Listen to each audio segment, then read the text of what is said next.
Começa agora o Ponto de Pauta, o programa da Sedufism.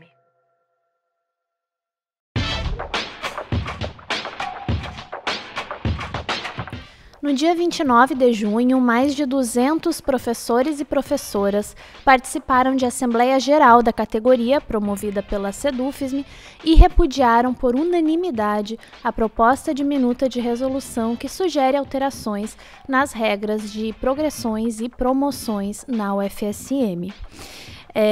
Foi uma assembleia histórica, mas não fruto do acaso. Afinal de contas, nos últimos meses, a reitoria da UFSM tem tomado decisões e proposto medidas que têm gerado debate, indignação e mobilização junto à categoria docente. E é sobre algumas dessas medidas que a gente vai falar no ponto de pauta de hoje. Para tanto, temos como convidado o presidente da Sedufism e professor do Departamento de Fundamentos da Educação, Acísio dos Reis Pereira. Eu sou Bruna Honrich e o nosso ponto de pauta de hoje é o balanço dos últimos acontecimentos na UFSM.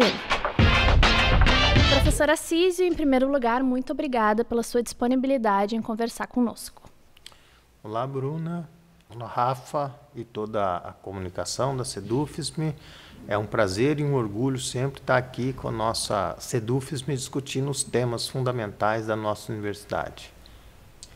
Perfeito. Então, professor, como já dito na abertura, uma das medidas tomadas pela reitoria nos últimos meses e que gerou debate e mobilização junto à categoria docente, foi a minuta que propõe alterações nas regras para concessão de progressões e promoções docentes. Nos debates envolvendo a minuta, várias questões vêm sendo levantadas.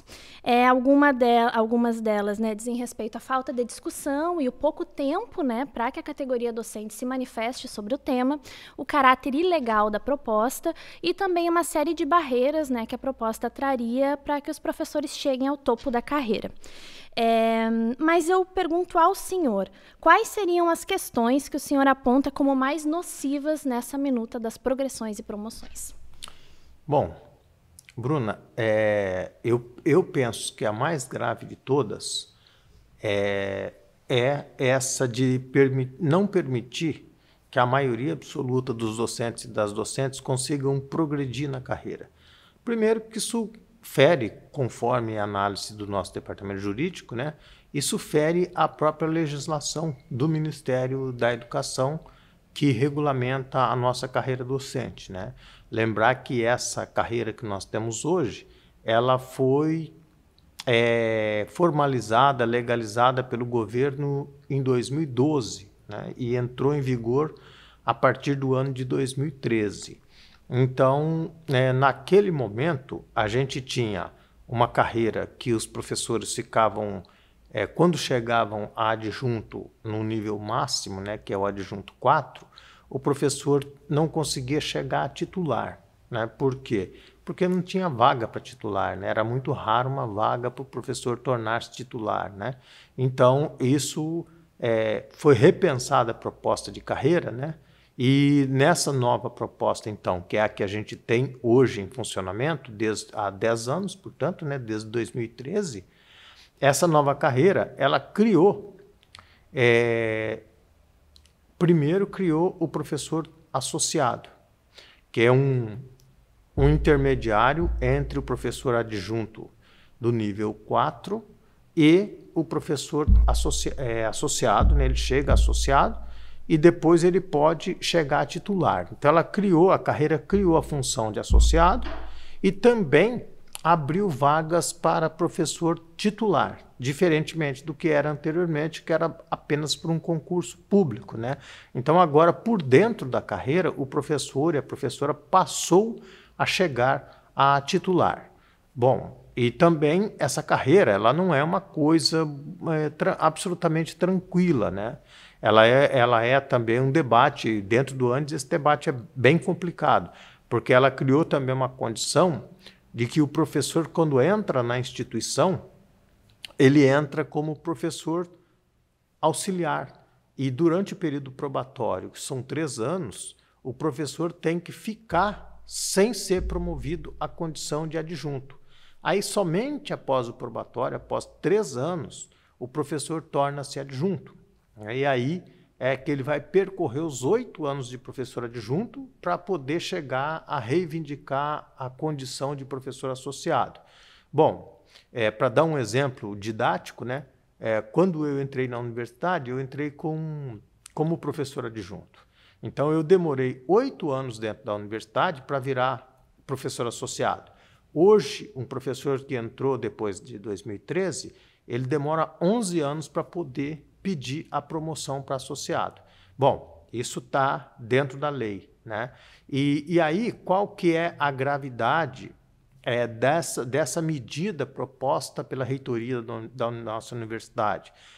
A gravidade disso é que esse docente que vai percorrer, por exemplo, 11 anos, da hora que ele entrou na universidade, entrou como doutor ou como doutora, ele vai passar 3 anos como professor em probatório, depois ele vai tornar-se professor adjunto, aí ele vai percorrer 8 anos até chegar a adjunto 4, e ao final do adjunto 4, ele vai então reivindicar chegar à condição de associado, que hoje, na nossa carreira atual na UFSM, o professor tem que fazer uma somatória de 160 pontos, né? E aí, isso envolve ensino, pesquisa, extensão, gestão, a pontuação, por exemplo, por participar de organismos, como, por exemplo, o organismo sindical. A lei federal permite, né? E você pode usar isso para somar pontos na sua produção. E aí você chegar a somar esses 160 pontos. Bom, na proposta atual, a maioria dos professores que reivindicarem chegar de professor adjunto a professor associado, pelos cálculos que a própria reitoria divulgou, esses professores não vão conseguir chegar a associado. E, além do direito sagrado, que é de, quando há uma carreira, o servidor ou a servidora, no nosso caso aqui, o servidor ou a servidora docente, ele não pode ser impedido de acessar todos os graus dessa carreira. E aí consiste um grande problema de irregularidade, né? Ilegalidade, portanto. Outra coisa importante, no caso dos professores adjuntos, a proposta da reitoria ela está utilizando critérios da classe D de professor associado para a promoção do professor adjunto. Na legislação do MEC não diz nada disso. A legislação do MEC estabelece muito clara a diferença do adjunto progredir e do associado progredir para titular. Então, o tipo de cobrança que tem para o associado é diferente do adjunto. E o que a proposta que a reitoria encaminhou até agora diz? Ela traz a regulamentação do associado para o adjunto. E o nosso jurídico avaliou que isso fere a legislação superior, que é a legislação do Ministério da Educação. Quer dizer, então a gente não pode ter uma lei na nossa universidade que venha a ferir a lei do próprio Ministério da Educação, visto que a universidade ela ligada ao Ministério da Educação, é ele que regulamenta, né? E outro dado importantíssimo, quando o professor chega a adjunto 4 e consegue a promoção para professor associado, em números efetivos, né? Falando em números de contra-cheque, o professor passa a ter uma diferença salarial, o associado 1 para o adjunto 4, em valores de hoje, de R$ 3.500. Então, em números matemáticos, é isso que a gente está falando. A proposta da reitoria joga 60% dos adjuntos e impede que eles tenham a melhor promoção financeira da carreira atual, né, que é passar de adjunto 4 para associado. Para se ter uma ideia, quando se passa de associado 4 para titular, a diferença financeira é em torno de R$ 1.000. E quando você passa de adjunto 4 para associado, a diferença salarial é em torno de R$ 3.500. Né? Então, nós estamos falando desse tipo de coisa e isso é extremamente prejudicial. E nós estamos falando de duas coisas que ferem mortalmente o estímulo do docente e da docente, que é o direito de progredir dentro da carreira e, para o caso dos docentes adjuntos, utilizar uma lei, uma regra, aliás, de outro nível da carreira para um nível que tem regra regulamentada de maneira diferente pelo MEC. E outro dado muito importante, que pega todas as categorias.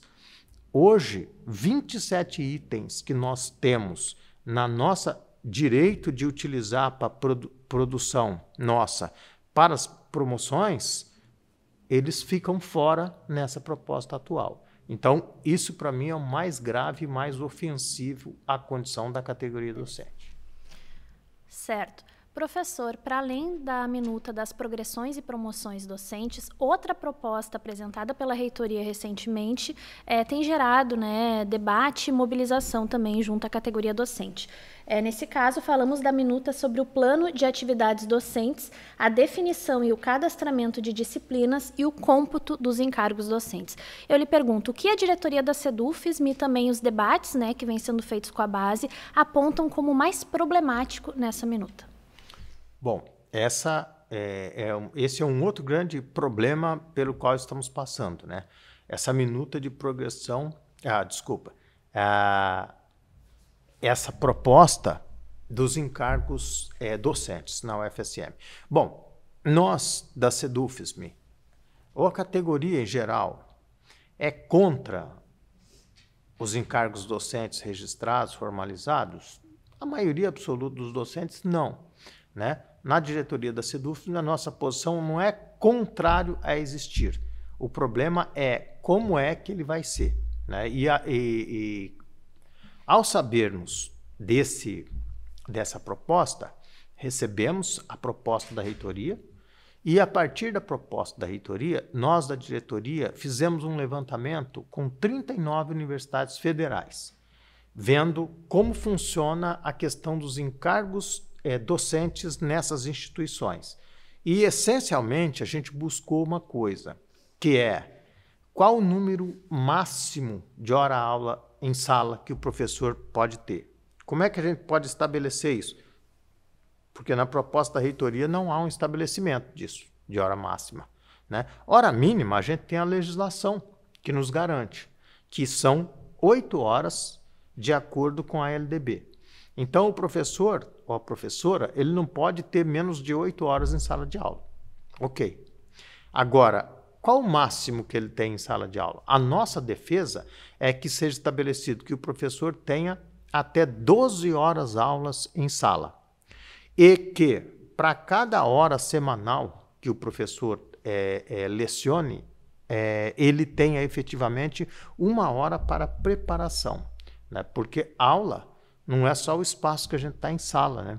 A aula tem toda uma preparação anterior, tem toda uma organização posterior e tem, né, os processos de avaliação aonde o professor vai ter que trabalhar fora do seu horário, necessariamente. O professor vai ter que trabalhar para corrigir as avaliações e dar retorno para os estudantes, para que eles, tanto na graduação quanto na pós-graduação, né, para que eles possam ter saber como que o seu desenvolvimento está ocorrendo.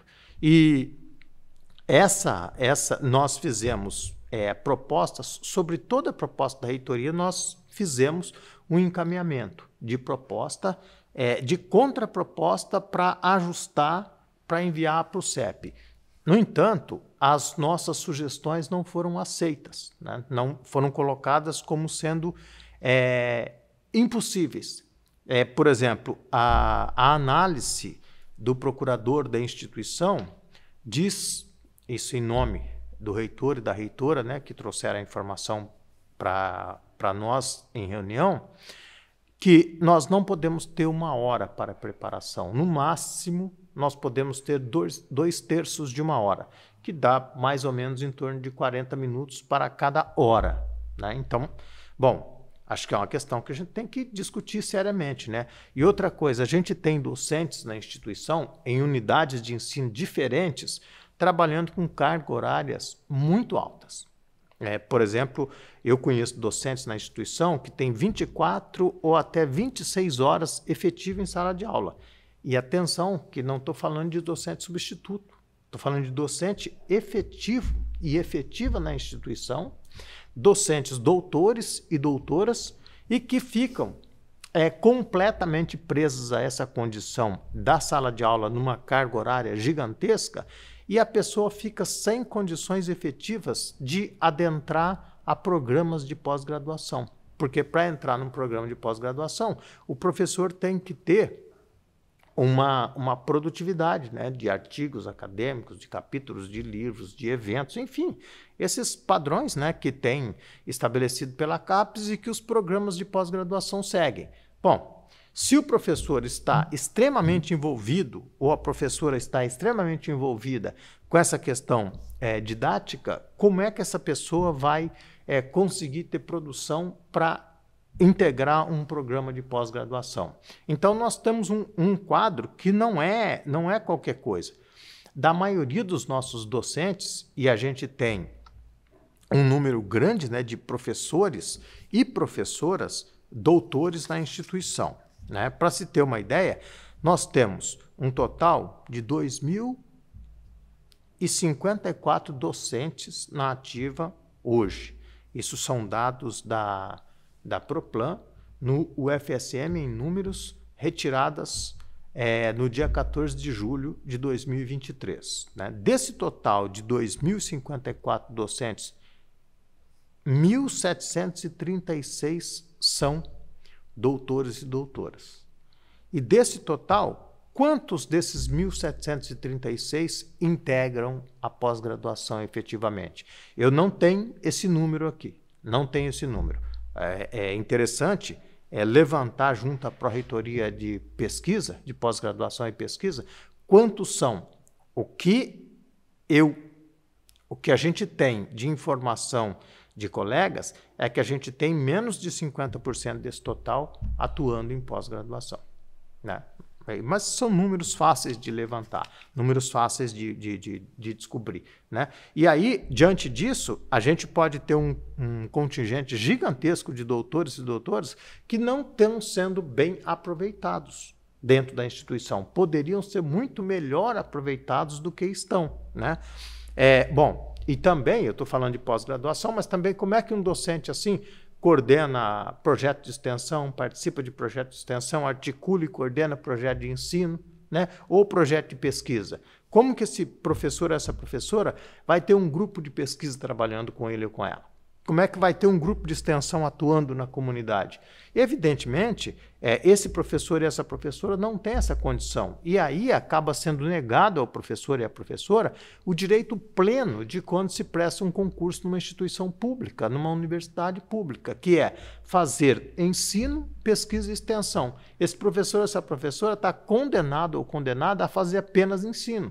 Ou seja, não faz sentido você ter um conjunto de docentes tão qualificados sendo controlados por uma forma injusta de distribuição. E aí, então, por que a gente defendeu isso como um princípio de justiça e de direito para todas e todos dentro da instituição, né?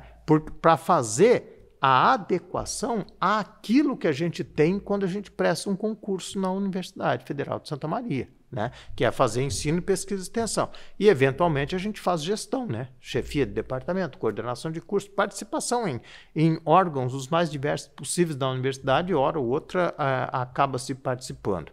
Bom, desse jeito, talvez a gente tenha que repensar questões muito importantes que colocam para o UFSM uma inadequação da ação efetiva dela no momento para permitir o pleno acesso ao direito da execução da função pública de docente concursado efetivo, doutor ou doutora dentro da instituição.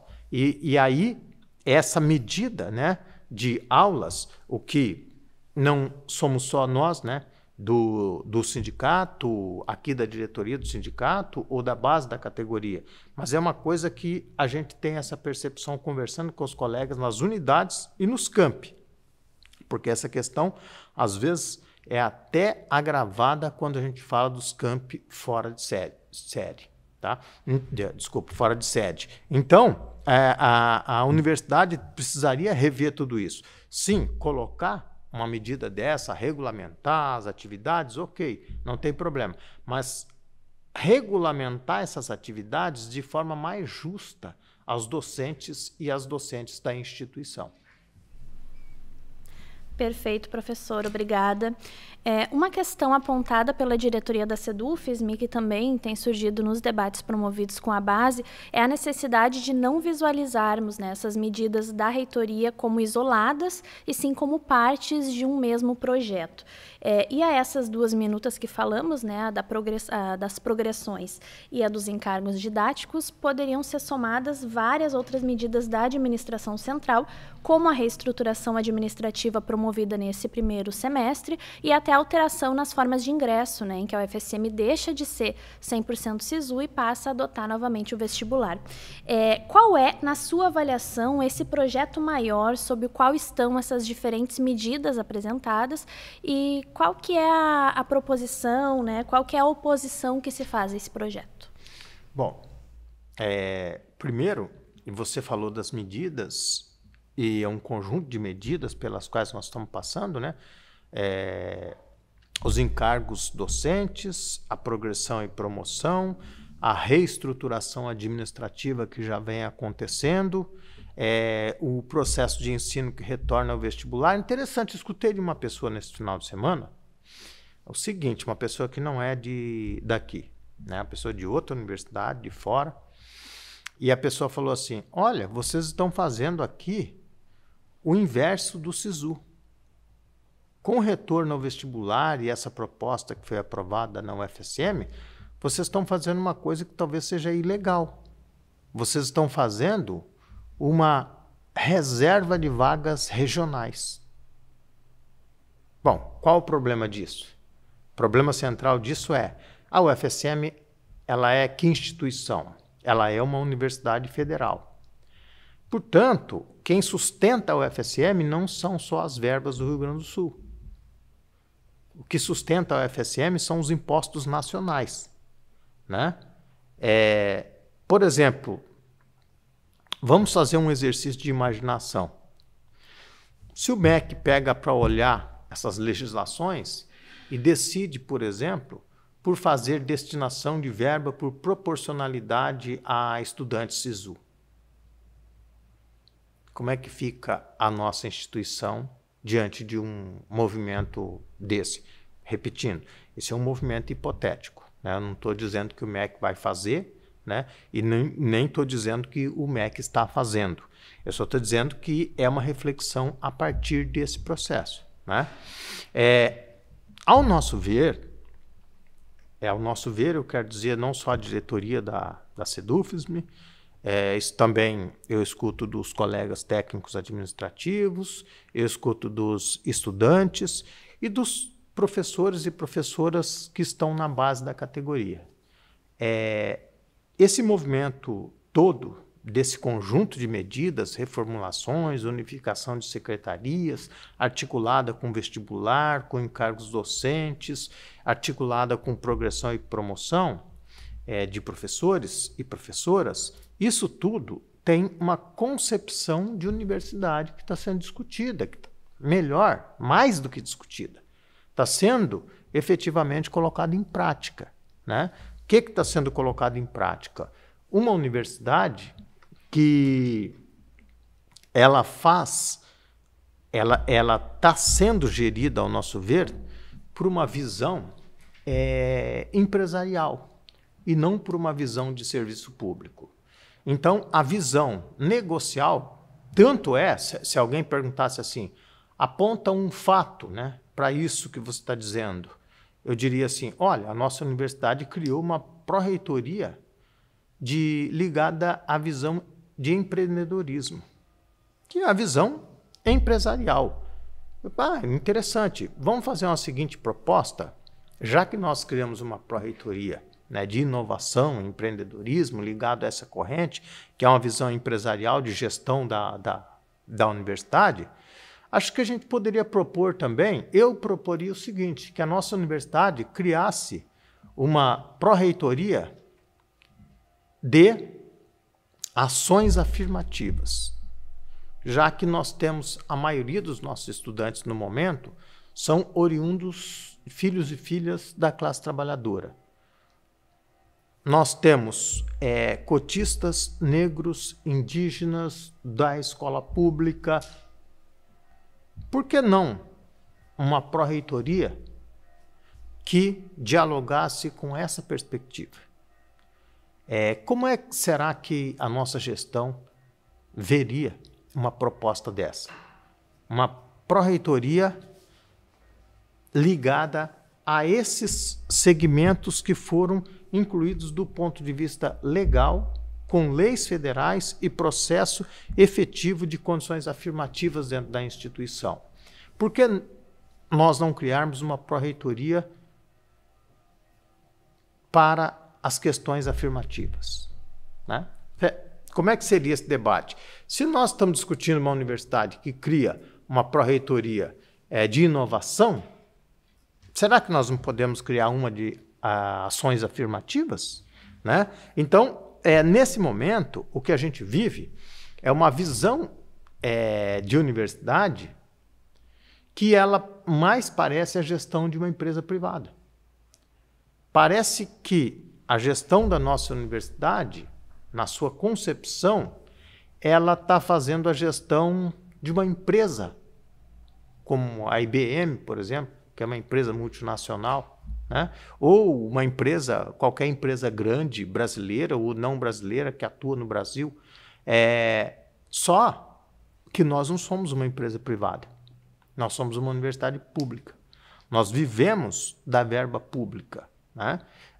Tudo que funciona dentro da universidade vem dos impostos públicos, e aí todo mundo paga por isso, né? A pessoa mais humilde da sociedade, que não teve até hoje, ou eventualmente nunca tenha, os seus filhos e filhas acessando a UFSM, como, por exemplo, os trabalhadores que recolhem reciclados nas ruas da cidade, empurrando carrinhos a pé ou puxando com animais, essas pessoas também pagam para que a UFSM exista, através dos impostos, né? Impostos sobre produtos que elas consomem, por exemplo, sobre alimentação, por exemplo, sobre remédio, né? Então, todos da sociedade pagam para que a UFSM exista, para que a universidade pública exista. Então, ela tem que trabalhar, no nosso entendimento, voltada para o interesse do coletivo, do público da sociedade, e não uma visão exclusivamente empresarial, que parece a impressão que fica para a gente, e olhando o que se fala e olhando o que se faz dentro da gestão atual da Universidade Federal de Santa Maria, a visão de que tem um grupo dirigindo a universidade a partir de uma lógica empresarial. Bom, eu quero dizer com isso que a universidade não pode, não deve formar empresários? Não tem o menor problema. Se estudantes da universidade saem da universidade e vão montar empresas e vão se dar bem e vão tocar suas vidas, que bom, ótimo. A pergunta é, quantos por cento dos nossos estudantes farão isso? Sairão daqui empreendedores vitoriosos no mundo e no mercado? Qual a proporção disso? Então, nós temos que ter uma gestão voltada exclusivamente para isso, né? Então, são problemas que a gente vê, coloca, e que a gente entende que tem que ser revisto, repensado, porque a UFSM chegou num lugar muito grande ao longo dessas 6 décadas que ela existe, né? A UFSM esse ano completa 63 anos. Ela chegou nessas 6 décadas num lugar de destaque dentro do Brasil, né? Ela obteve, recente agora, a UFSM obteve nota máxima do Ministério da Educação nos seus cursos de graduação. A UFSM é muito bem avaliada nas suas pós-graduações. A UFSM tem, olha, um dado, a UFSM tem 5.512 projetos de pesquisa no momento, que significa 64% das pesquisas, dos projetos totais da universidade. A UFSM tem 1.670 projetos de extensão. A UFSM tem 876 projetos de ensino.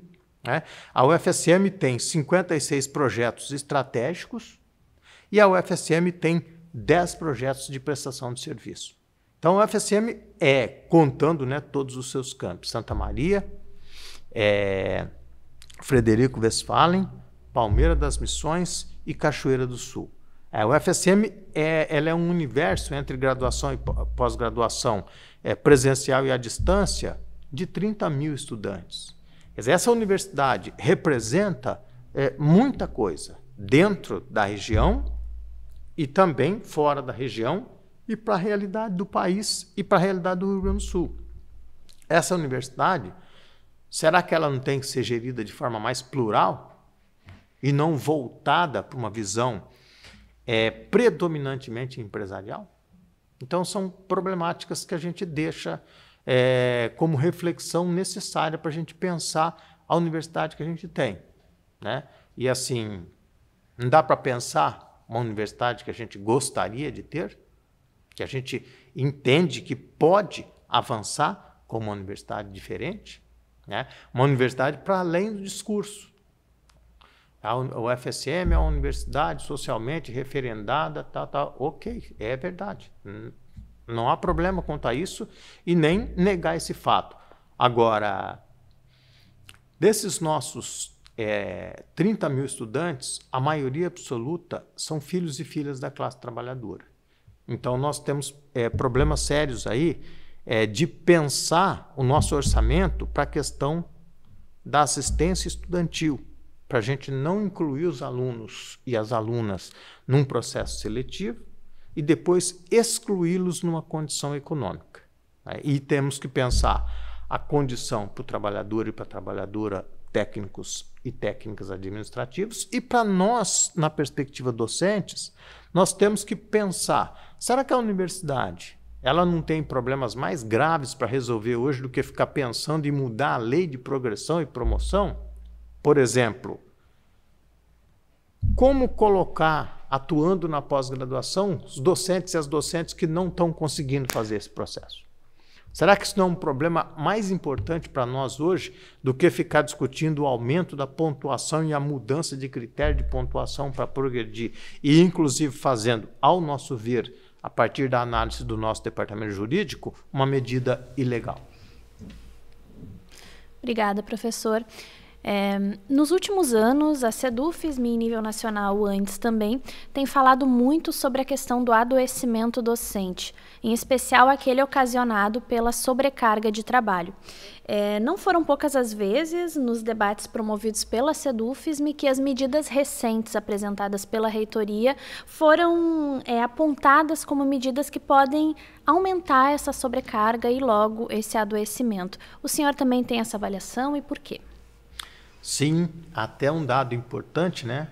Foi feito aqui pelo GT de Seguridade Social e Aposentadoria da UFSM, um levantamento onde 167 docentes responderam. E era específico, né? Abordando as questões e as mudanças ocorridas na pandemia, na vida dos docentes e das docentes. E um ponto fundamental foi o adoecimento que aparece. Adoecimento de caráter físico e de caráter mental.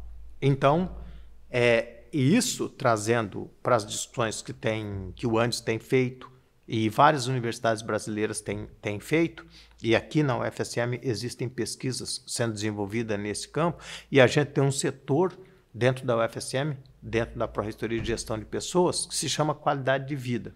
É por lá que passam as licenças, né? É por lá que passam os professores e o seu processo de adoecimento, né? Seja de doença física ou seja de doença mental. A quantidade de pessoas que estão sendo medicadas, a quantidade de pessoas impossibilitadas do processo laborativo. E isso, quando você tem um processo de gestão da universidade, tensionando as coisas e colocando uma situação de insegurança para o trabalho, para o exercício da função dentro da universidade, o que a gente percebe? A gente percebe que isso contribui efetivamente para o adoecimento docente. As pessoas estão extremamente preocupadas com essas medidas que vêm vindo. Por quê? Porque elas vêm piorando a condição de trabalho, né? A situação não é só dos docentes, ela tem também adoecido os técnicos e técnicas administrativas, mas dos docentes elas vêm sendo muito significativa. E a categoria docente, ela deu uma resposta dessas preocupações agora no que se refere a essa proposta de progressão e promoção na carreira. Na Assembleia, você lembrou bem, Bruna, a unanimidade dos docentes, mais de 200 docentes, dizendo não a essa proposta, né? Mas, para além disso, o que vem se falando, não só no campus sede de Santa Maria, mas também nos outros 3 campi da UFSM, a recusa dos professores dessa proposta. E isso vem gerando uma preocupação muito grande, porque com as novas legislações, os docentes já têm tido problemas bastante sérios em relação à expectativa de aposentadoria, né? Então, você tem docentes, por exemplo, que iam se aposentar, docentes que estão na faixa dos 55 anos de idade para cima, por exemplo, que iriam se aposentar na faixa dos 60, que já não vão mais, vão pelo menos para os 65 anos de idade, né? Que mudou a fórmula, né? Especialmente a última reforma, que foi 2019, mudou a condição para a contagem do tempo e mudou uma outra coisa muito importante, mudou o cálculo da aposentadoria para os docentes. Então, está levando os professores e as professoras a alongar mais a carreira, né, para não ter um cálculo tão prejudicial na hora da aposentadoria. Tudo isso, principalmente no final, porque quando você pega um docente nessa faixa etária, ele já está aí com 30 anos de prática docente, pelo menos. Então, nós estamos falando de pessoas que vão avançar a 35, eventualmente 40 anos de trabalho docente. Se você voltar nas gerações mais novas, que estão adentrando a universidade agora, né? Professores que entram como doutores aí, 30 e poucos anos, no quadro atual, elas poderão chegar em torno dos 50 anos ao topo da carreira, que é professor titular. Mas ela vai trabalhar pelo menos mais 15 anos, sem se mover da condição de titular, numa expectativa de aposentadoria muito adiante, né, muito distante da condição que a gente tinha.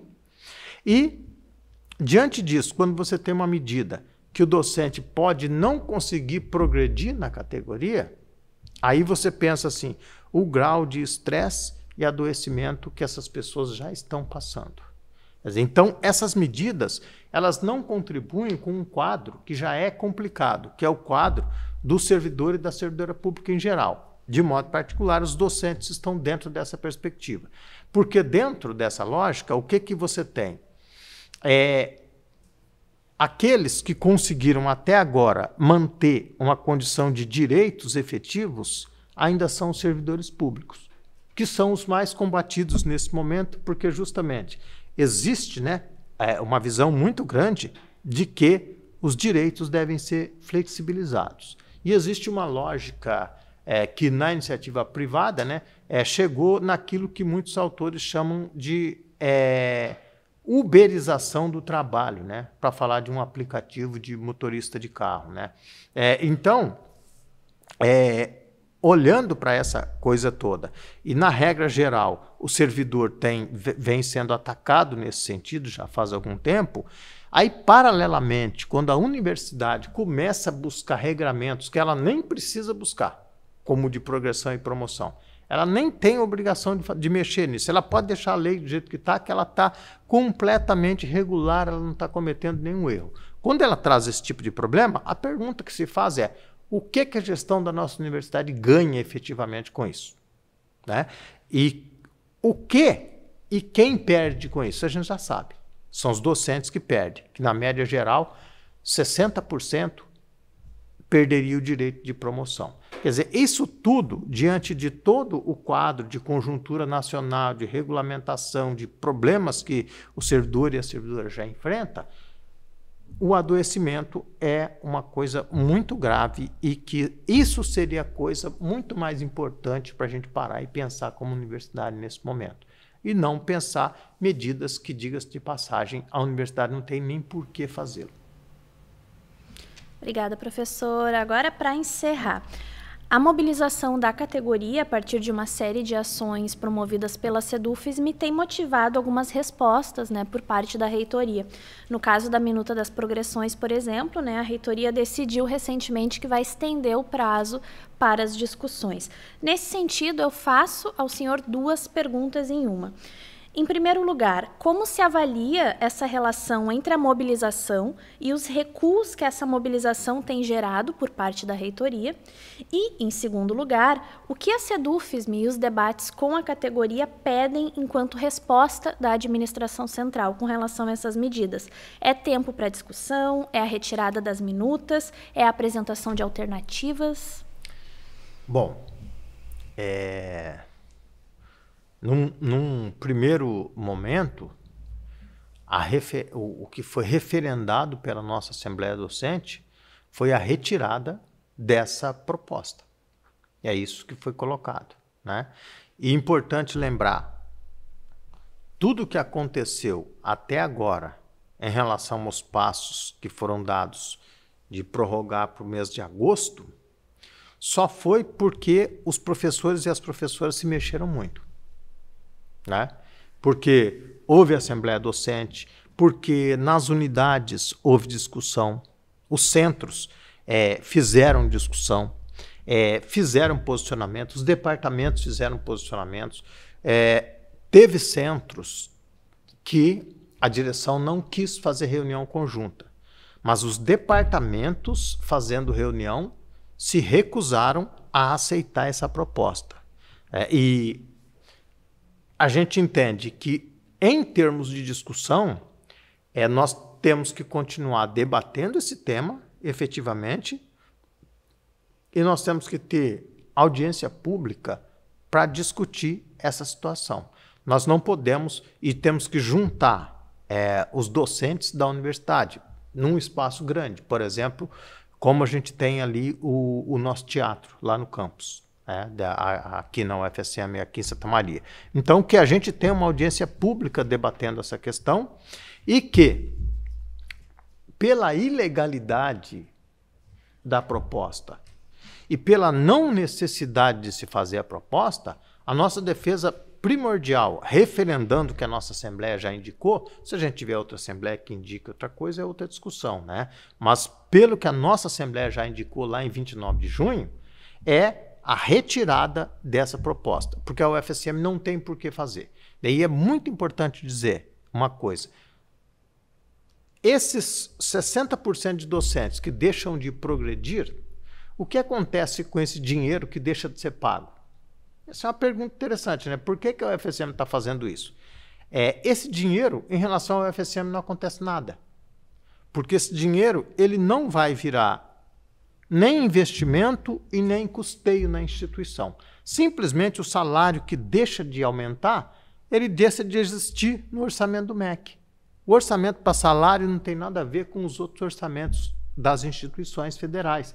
Então, essa medida, ela é uma medida equivocada, ela é uma medida extemporânea, ela é uma medida atropelada, ela é uma medida ilegal, pela avaliação do nosso departamento jurídico, é desnecessária completamente e será que a nossa gestão não tem nada mais importante para fazer do que ficar fazendo algo, propondo, né, algo tão prejudicial a toda a categoria docente? Quer dizer, será que essa forma de premiar uma categoria que ajudou a universidade a ter nota máxima nas avaliações do MEC, fazer a graduação da UFSM ter nota máxima? E você falou dos próximos passos. Os próximos passos, a SEDUFSM continua, primeiro, ouvindo os docentes e as docentes, com o seu espaço aberto. A SEDUFSM vai fazer, frente ao UFSM, a divulgação vai continuar, inclusive no recesso, o processo de divulgação de questionamento e pedido de retirada dessa medida, dessa proposta que a reitoria está fazendo. Vamos colocar outdoor, vamos distribuir material, vamos continuar discutindo com a categoria docente, vamos continuar debatendo dentro de Santa Maria e nos outros campi da UFSM, abertos aos professores, professoras sindicalizados e não sindicalizados a estarem a SEDUFSM acolhendo a categoria docente, sendo integrante desse coletivo, né, contando com a participação dos professores e das professoras, inclusive, né, eu deixo um pedido aqui, né, aqueles e aquelas que ainda não se sindicalizaram, venham para a SEDUFSM, venham engrossar esse coro do espaço de representação corporativa, do espaço de representação real dos interesses da categoria docente, porque sem a nossa mobilização efetiva, a gente não vai conseguir enfrentar realmente medidas tão prejudiciais, né? O que é você pensar a crueldade de impedir um professor de ter a melhor promoção financeira da sua carreira e impedir um direito sagrado, que é o direito de promoção dentro de uma carreira, porque quando você presta um concurso, você conhece aquela carreira e você tem expectativa de caminhar, progredir, se desenvolver dentro daquela carreira e chegar ao ponto máximo, porque todo docente tem direito, se ele quiser, né, e está lá na lei, de chegar a titular na nossa instituição. Então, que a gente defende que seja retirada essa proposta, a gente mantém, continuamos defendendo a posição da nossa Assembleia de 29 de junho e que a lei que mantém hoje a progressão e promoção na UFSM seja mantida. Certo. Muito obrigada, professor, pela sua atenção e disponibilidade em conversar conosco. Esse foi o ponto de pauta de hoje, que contou com a presença do presidente da SEDUFSM, professor do Departamento de Fundamentos da Educação, Assísio dos Reis Pereira. Como de costume, o ponto de pauta vai ficar disponível para visualização no nosso canal de YouTube, mídias sociais e no site www.sedufsm.org.br. Obrigada e até a próxima.